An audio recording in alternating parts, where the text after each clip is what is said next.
अस्सलामुअलैकुम वरहमतुल्लाहि वबरकातुहू। प्रारंभ करती हूँ मैं ईश्वर के नाम से जो करुणाकार है। दे सलामी इस तिरंगे को जिससे तेरी शान है, दे सलामी इस तिरंगे को जिससे तेरी शान है, सर हमेशा ऊंचा रखना इसका जब तक जिस्म में जान है। न पूछो जमाने से कि क्या हमारी कहानी है, न पूछो जमाने से कि क्या हमारी कहानी है, हमारी पहचान तो यही है कि हम हिंदुस्तानी हैं। माननीय सभापति महोदय, आदरणीय अध्यापक महोदय, आदरणीय श्रोतागण एवं जामिया के साथियों, सबसे पहले मैं ईश्वर को धन्यवाद देती हूँ जिन्होंने मुझे यह अवसर प्रदान किया।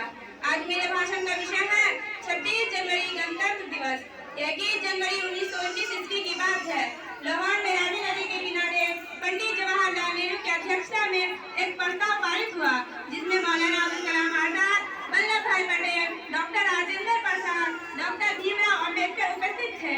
यह तय पाया कि 26 जनवरी को हम लोग स्वराज दिवस मनाएंगे। आज हमारे देश में बड़े धूमधाम से गणतंत्र दिवस मनाया जा रहा है।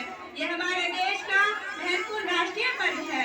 इस पावन के शुभ अवसर पर आप सभी देशवासियों को गणतंत्र दिवस की हार्दिक शुभकामनाएं। 15 अगस्त 1947 को हमारा देश ब्रिटिश हुकूमत से आजाद हुआ।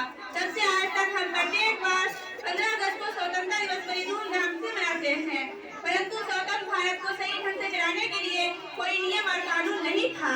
स्वतंत्र भारत को एक संविधान की आवश्यकता थी, इसलिए उस समय डॉक्टर भीमराव अम्बेडकर के नेतृत्व में एक कमेटी की स्थापना हुई।